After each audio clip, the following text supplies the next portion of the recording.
discuss and share ideas and proposals on the way forward as together we think through Kenya's foreign policy and as we walk the journey of reviewing that document and breathing life into it. So the dynamics of globalization are real and affect our daily operations, implementation of our mandates and so on. And this, of course, has necessitated a change in how we do business, in how we think about our foreign policy, in where we want to go as a nation, and how we want to posture for the rest of the world. So as we think through these things and as we relook at our strategies and work to expand our reach and our influence across the world, and as we empower ourselves, both here at Capitol, in our various missions, but also through our diaspora, this colloquium comes, I think, at an opportune time, really, for us to assess what it is that we practice, to take stock of what we've done well, to note the challenges that we have experienced, and new avenues for us to explore and to think about, new areas for us, new paths for us to go down, and finally, for us to project and agree on the implementation approaches that are effective and efficient in execution of our foreign policy going forward. We have to adjust and adapt the way we do things to maybe keep up or probably lead an ever-evolving world. I don't want to say much at this point, ladies and gentlemen. I will be presenting a little bit later, perhaps a little more deeply about diaspora diplomacy. And reflecting on the journey of the last 20 months that we've had a State Department for Diaspora Affairs. So mine is just to appreciate Ambassador Kiruthu and your team for putting this together in such a beautiful way. And going by those here present, it appears it's going to be an extremely exciting and inclusive process. And to just thank the people who are here and say that we look forward to the wealth of information and experience in working through and looking forward to this new or revised Kenya foreign policy. So then it is therefore my singular honor, as has been asked of me by my big brother in every possible way, to invite Waziri Mkuu, His Excellency Musalia Mudavadi, to speak to us. Asanteni sana.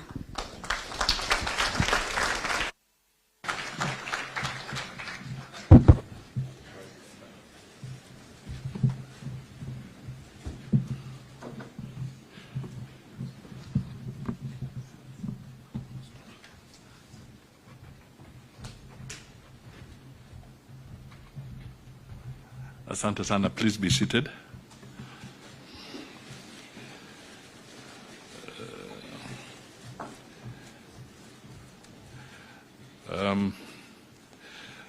Before I make my remarks, let me just tell Dr. Abraham Singoi, it's actually a historical moment. And I want to assure you, my colleagues here, that I'm acting in all those portfolios, but I have no acting allowance. So we are implementing the austerity measures, so hakuna kitu. Sometimes we call them what? Sasa ni balozi wa nchi kavu. What was that phrase? All right. So let me make my formal remarks. The Honorable Dr. Singoi, State Department for Foreign Affairs, PS Roslyn Jogu, PS State Department for Diaspora Affairs, my colleague there, Monica Juma, our National Security Advisor, all PSS present, retired ambassadors, director generals, heads of directorates, experts and scholars, distinguished guests, ladies and gentlemen. Good morning. I am pleased to join you all in this colloquium that gives us an opportunity to reflect on Kenya's foreign policy. I thank all of you for accepting our invitation.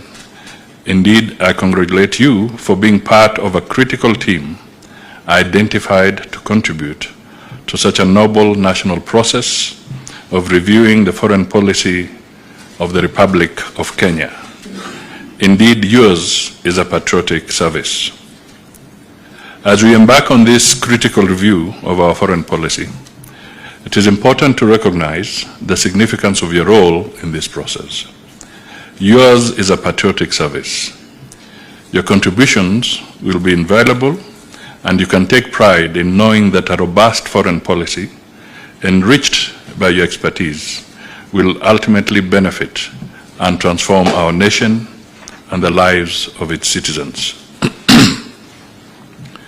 We are taking major steps to develop an all-inclusive foreign policy in terms of scope and stakeholder engagement to advance the national interests of our Republic. And none understands this better than the ladies and gentlemen in this room. And that is the reason you have been identified for the colloquium. They say two heads are better than one, and with all of us here, we should be able to tackle not only our foreign policy, but also answer the perennial question: what came first, the chicken or the egg? Since the foreign policy document was first published in 2014, a decade ago, we have witnessed the impact of momentous changes in the global environment. Kenya's national interests have also considerably expanded as our country seeks to play a greater role in international affairs. Equally important, the ministry has undergone restructuring to align with the domestic and foreign policy priorities of the government. To this end, the review process needs to capture the principles of open governance and public participation. We cannot continue handling our foreign policy as a secret agenda, literally foreign to our citizens.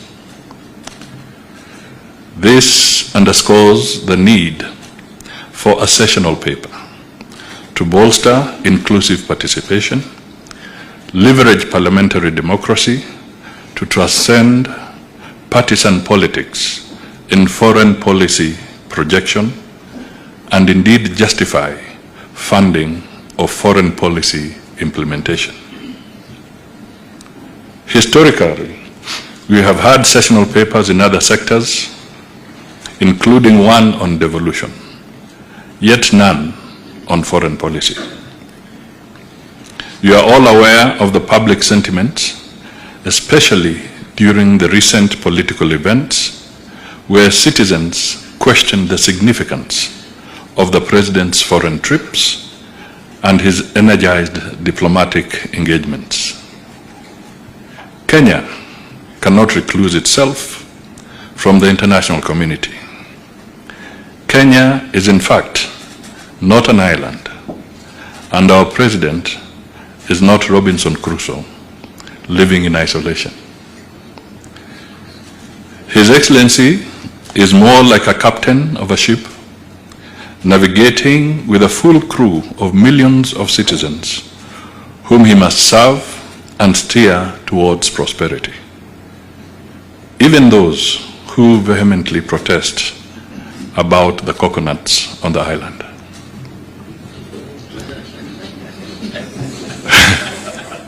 Nonetheless, this points to a decades-long missing link between our foreign policy objectives and their appreciation by the domestic population.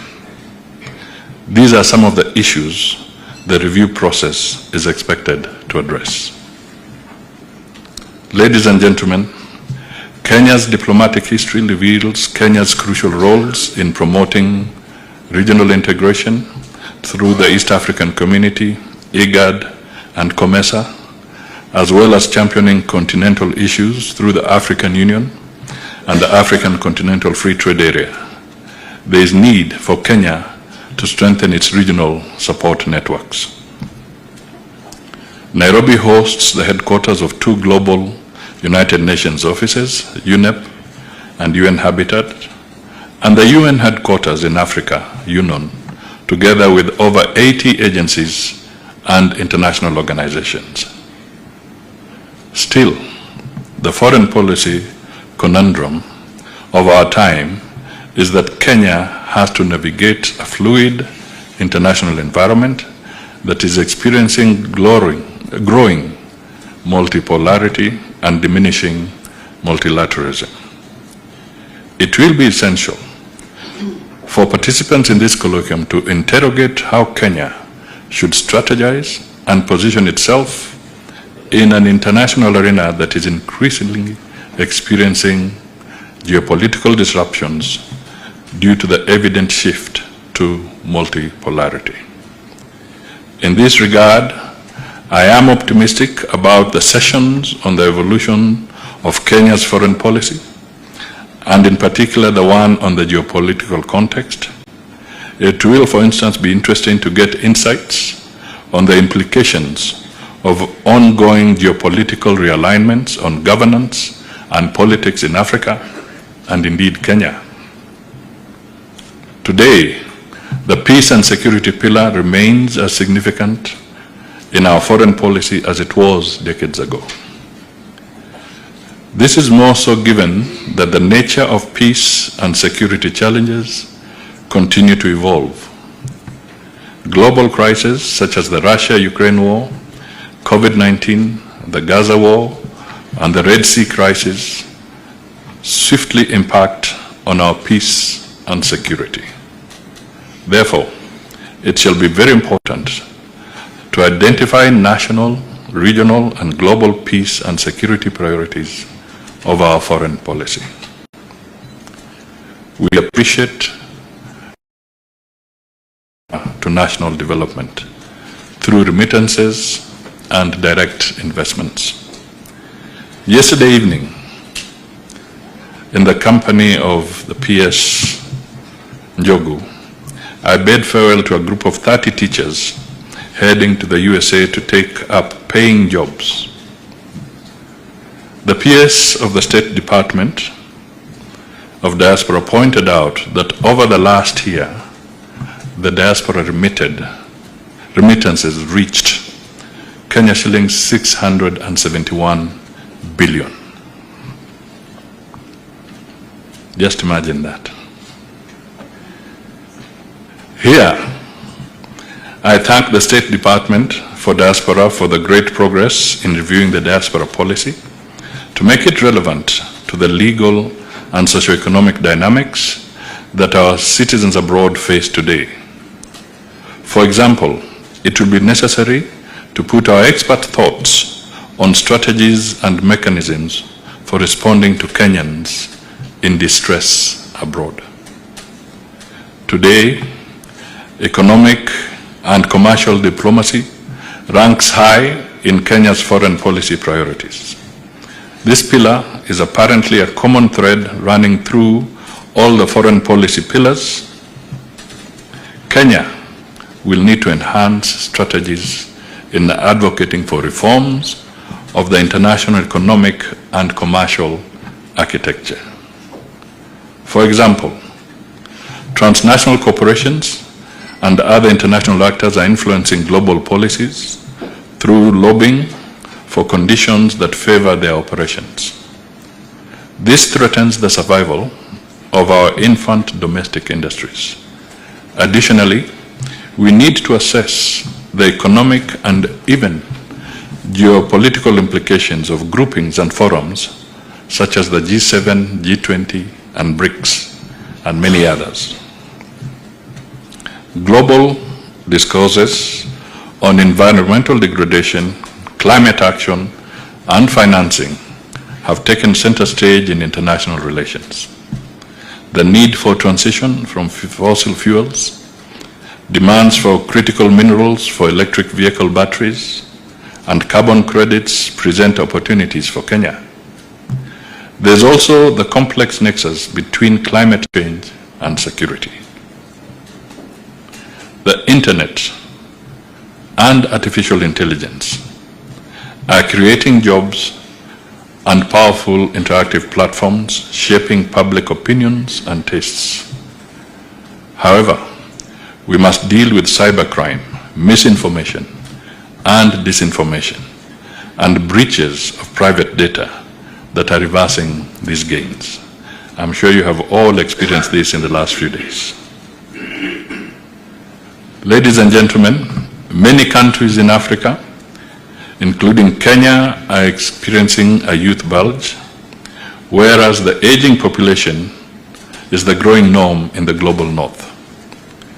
Deployment of soft power, including cultural diplomacy, educational exchanges, and international media, is not only shaping public opinion, but also building and maintaining global influence.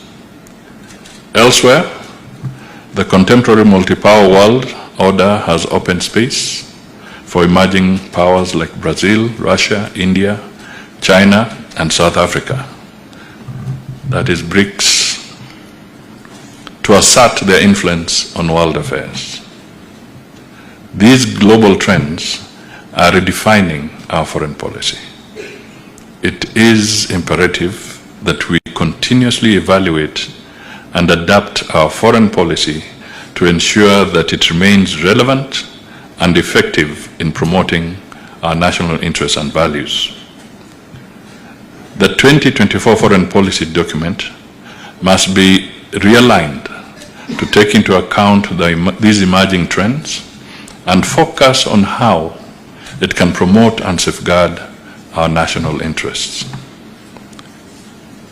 In March this year, when I delivered my remarks on Kenya's grand strategy in a changing world, I pointed out that today Kenya has evolved from perceived limited geopolitical roles to regional and global prominence.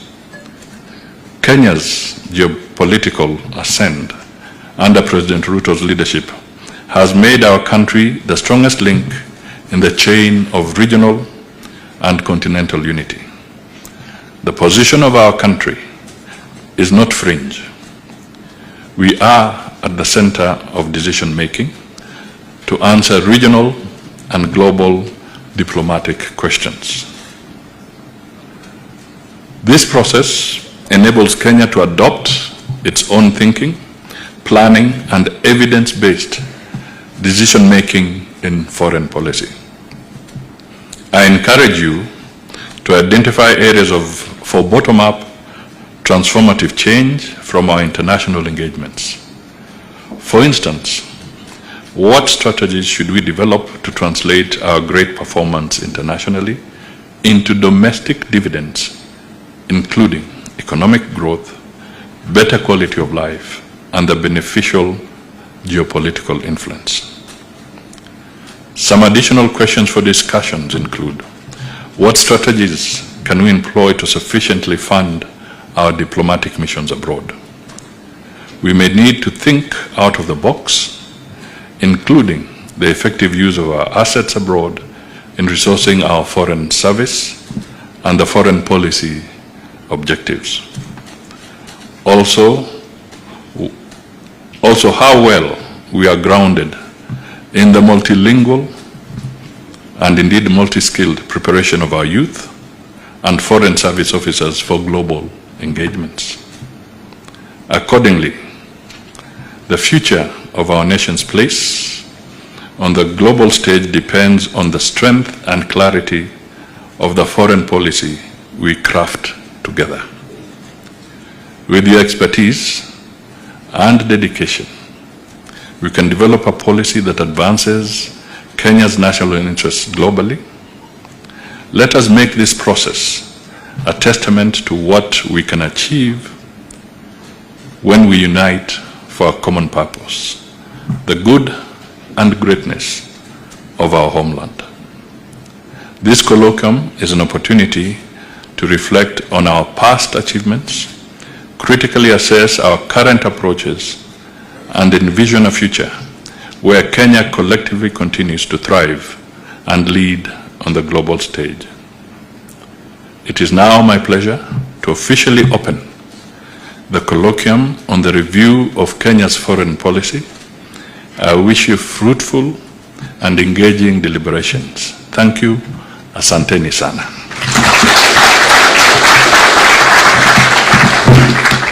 And I can see there's the table of the veterans here. And others are in other places. Thank you for all being part of this. And we look forward to drawing from your wisdom and experience. Asanteni sana. Thank you.